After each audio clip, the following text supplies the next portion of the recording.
Voilà, Mignonté. C'est l'épisode du podcast de Christelle Nadia Futsu du vendredi 19 septembre 2025. Pour clôturer une semaine qui a été passionnante, Mignonté, il faut que je vous parle d'une des plus grosses banques du monde. Une banque britannique, Barclays. Barclays a un rôle dans les affaires Futsu qui est central. Et leur attitude, leur conduite, ce qu'ils ont fait, démontre comment le système contre lequel je me bats utilise les procédures, utilise la violence, je vais aller plus loin, la torture financière contre les personnes vulnérables, contre les personnes en situation de handicap. Et cela marche, Mignonté, particulièrement lorsqu'elles sont d'origine africaine ou de couleur, les minorités. Depuis quelque temps, je suis en contact avec les banques, non seulement du Liechtenstein ou de Suisse ou d'ailleurs, qui sont au centre de cette captation d'héritage. Je vous ai parlé du récit officiel, ce qui a été dit pour salir Futsu Victor, pour salir mon père. Et en réalisant, parce qu'il fallait prendre le temps, j'ai laissé faire beaucoup de choses. Donc, parce que ces banques-là sont au centre de ce système, j'ai commencé à les contacter. Et vous serez surpris de savoir que aucune d'elles, surtout pas Barclays, ne peut nier non seulement que Futsu Victor, que Victor Futsu était leur client, mais que je suis son héritière. Et ici, on s'abrite derrière des procédures, derrière des choses qui doivent vous faire froid dans le dos. Mignonté. Il faut que je revienne en arrière pour que vous compreniez d'où je vous parle. Ce Victor est mort en 2020, le 19 mars 2020. Je suis sa fille en situation de handicap. J'ai toujours eu, à cause de mon parcours, à cause de cet handicap-là, une place particulière dans sa succession, depuis qu'il a commencé à la préparer parce qu'il a bien préparé. Je suis partie du Cameroun très tôt, en 1993. J'ai fait mes études aux États-Unis, du lycée jusqu'à mon école de droit. Membre du barreau de Washington DC depuis 2003. J'ai été membre du barreau du Bruxelles, ou plus exactement sur leur liste B des avocats étrangers. Je ne suis pas ici un bouton d'acné. Je ne suis pas ceux qui vont utiliser les éléments les plus exotiques de la vie privée de Futsu Victor, une Futsu parmi d'autres. Je suis son héritière.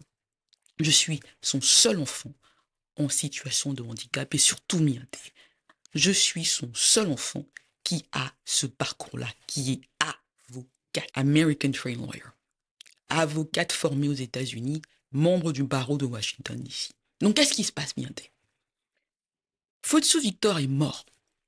Et ses dernières volontés, qui me concernaient en grande partie, ont posé un problème à tout le monde.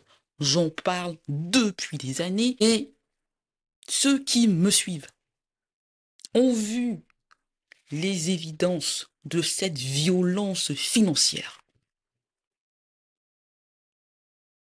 dont Barclays est au centre. Ils ont vu ce qui a été fait. Je ne vous donnerai qu'un des exemples les plus récents. L'année dernière, lorsque je subissais cette torture-là, où on essayait comme ça de me forcer par tous les moyens possibles, même ceux qui étaient impossibles. En mon anglais, c'est weaponize, en instrumentalisant mon handicap. On essayait de faire à tout prix que je perde mes nerfs, que je perde la tête et surtout que je renonce à mes droits. Je me souviens des moqueries sur les réseaux lorsque je mettais mon PayPal là en disant « aidez-moi ». Quelques d'entre vous l'ont fait et à cela je dis merci, je ne l'oublierai pas. C'était à cause de cette violence financière. Parce que, contrairement à tous leurs calculs, je n'ai jamais renoncé. Je n'ai jamais signé un document qui leur aurait permis de dire « elle a abandonné ses droits ». Et parce que je le savais, ici, je vous l'ai dit, au début de la saison 2, il me fallait absolument encaisser. Parce que le combat, c'est David contre Goliath. Parce que ils ont réussi à faire en sorte que des institutions, des pays, la Belgique et d'autres, s'attaquent à moi. Le barreau de Bruxelles, le barreau de Washington DC. Donc il fallait m'y encaisser pour qu'on ne puisse pas dire 5 ans après, plus de 5 ans après, c'était une erreur. Elle n'avait qu'à faire ceci. On ne savait pas. Le but, c'était la seule manière pour moi de mener ce combat. C'était d'encaisser et d'être visible, d'être sur les réseaux sociaux pour que aucune banque, aucune institution, aucun pays ne puisse dire on ne savait pas. On ne sait pas qui est Christelle Fotso. On ne sait pas qu'elle est en situation de handicap. Et on ne sait pas qu'elle est torturée financièrement.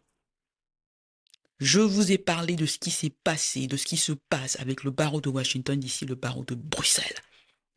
Donc, enfin, quand le moment arrive, cette expression américaine que j'aime bien, anglo-saxonne, qui dit « There's nothing like the right time ». Il n'y a rien de meilleur que le bon moment, le money time.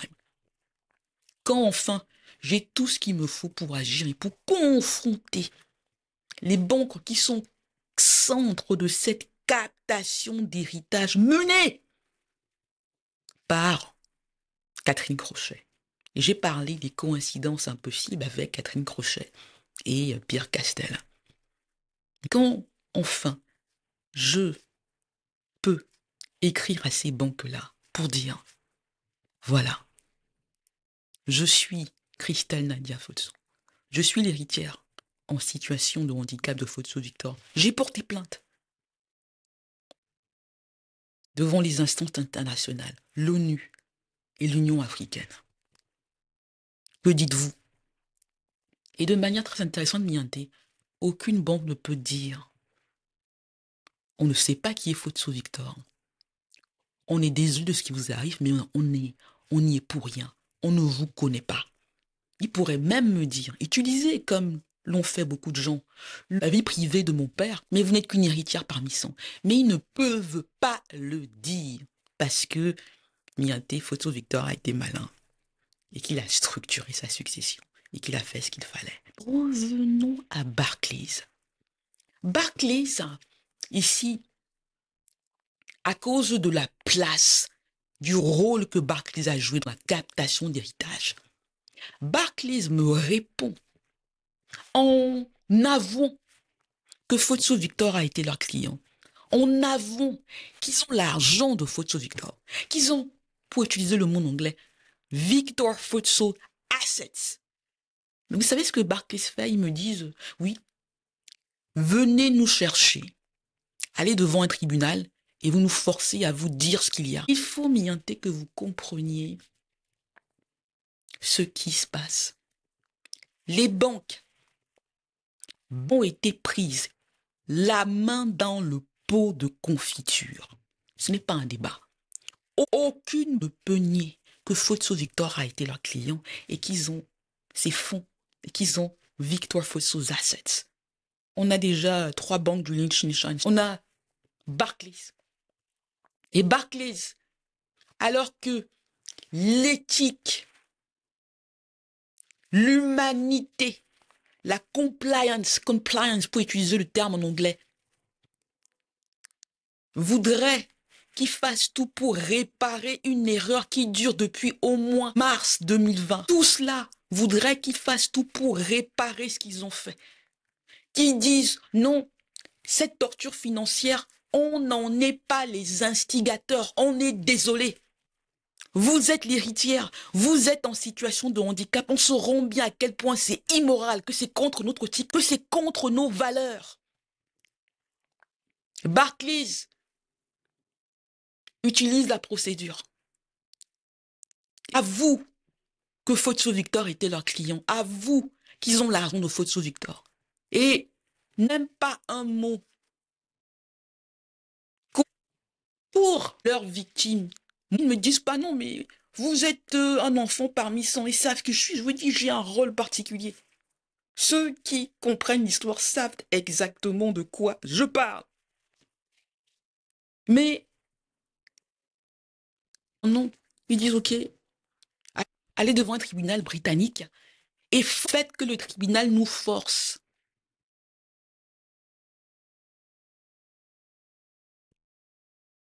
à respecter vos droits.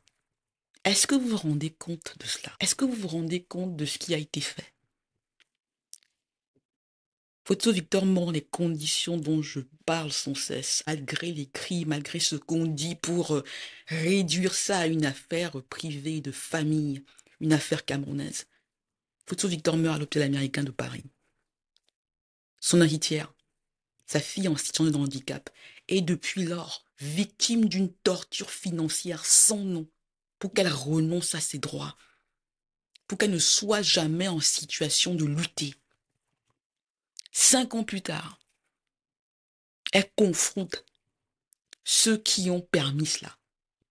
Et la réponse de Barclays, qui est au centre de cela, c'est de dire allez devant un tribunal anglais, en reconnaissant mienté que je suis l'héritière de Fotso Victor, et en reconnaissant que Fotso Victor était leur client. 3 échecs: compliance, l'éthique et l'humanité. Barclays a des devoirs.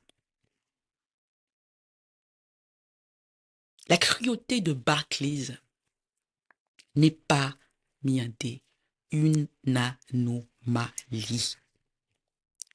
Ce qu'ils ont choisi comme stratégie n'est pas une erreur. C'est un symptôme de cette hubris-là,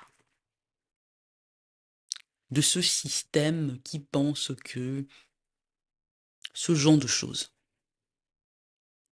restera toujours impuni parce qu'on parle de quoi?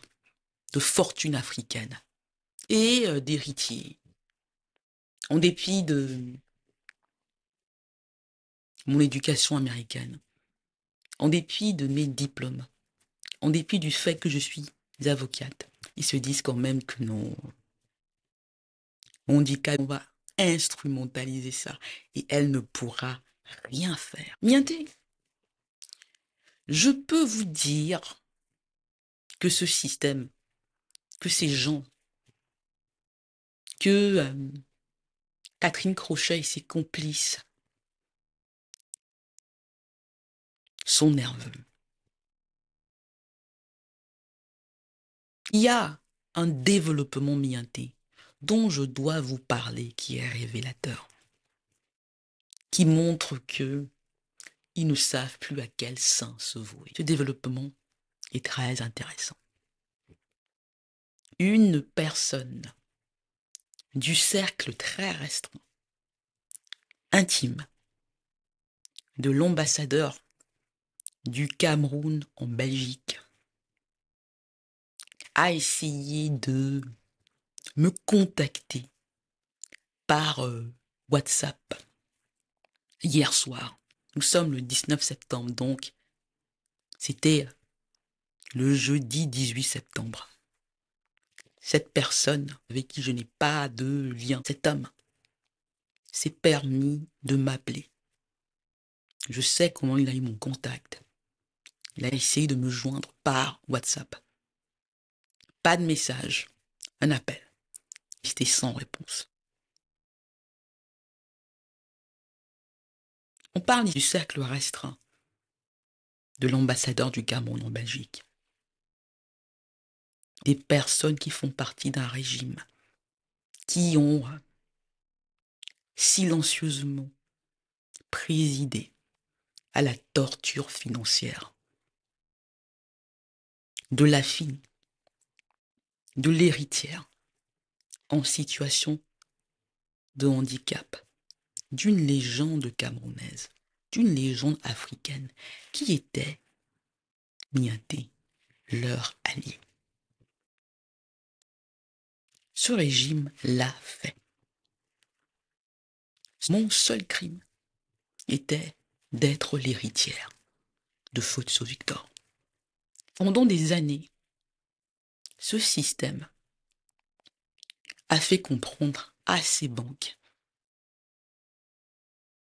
que je pouvais être géré, qu'ils me géraient, que je ne viendrais jamais toquer à la porte pour leur dire mon héritage.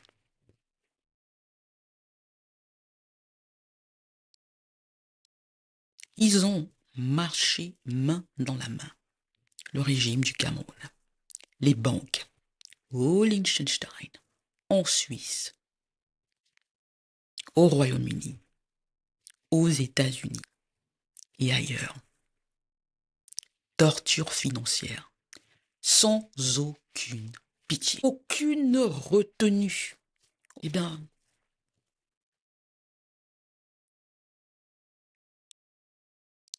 que ce soit clair. Je veux dire les choses, je veux m'y inter, les dire sans aucune équivoque. Je ne négocie pas avec les intermédiaires dans l'ombre. Je ne réponds pas à des appels de gens que je ne respecte plus. Je n'ai absolument rien à négocier, rien à discuter avec le cercle restreint de l'ambassadeur du Cameroun en Belgique et avec tout autre membre du régime du Cameroun. Mon combat n'est pas avec le Cameroun. Mon combat n'est pas avec ses représentants. Mon combat est avec les banques de Genève, New York, Londres et ailleurs qui ont collaboré avec ce système pour capter l'héritage de Fotso Victor. Mon héritage. Mon combat est avec les avocats comme Catherine Crochet qui ont permis cette captation d'héritage, qui ont permis ce vol, cet appel de ce monsieur qui fait partie de l'entourage du cercle intime de l'ambassadeur du Cameroun en Belgique n'est pas une invitation à discuter. C'est une preuve supplémentaire, la preuve du lien entre la pression politique du Cameroun et la pression et la torture, la violence financière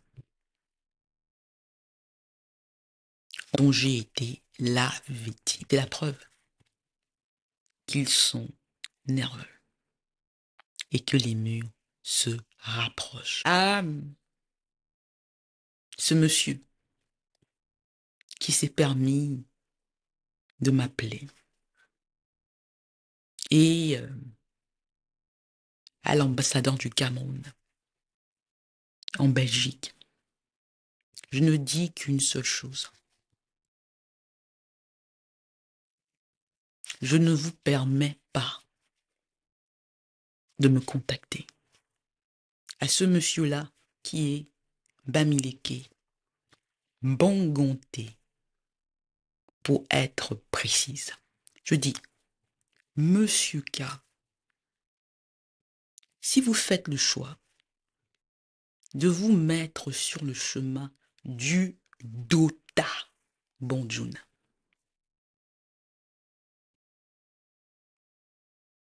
c'est votre problème. À l'ambassadeur du Cameroun en Belgique, je ne dis qu'une seule chose. Au Swan, honte à vous, monsieur l'ambassadeur. Et enfin, et c'est le plus important, parce que le reste là ne me concerne pas. Aux banques, particulièrement Barclays qui m'écoutent, comprenez bien qui sont vos partenaires. Comprenez bien qui vous êtes en train de protéger. Vous facilitez le travail d'un régime corrompu. Et pour le faire, vous instrumentalisez le handicap sans aucune pitié. C'est cela qui sera votre héritage à vous. Mienté, je vous demande de continuer, de vous abonner à ce podcast, de partager les épisodes. Et mienté, je vous souhaite un excellent week-end. À lundi.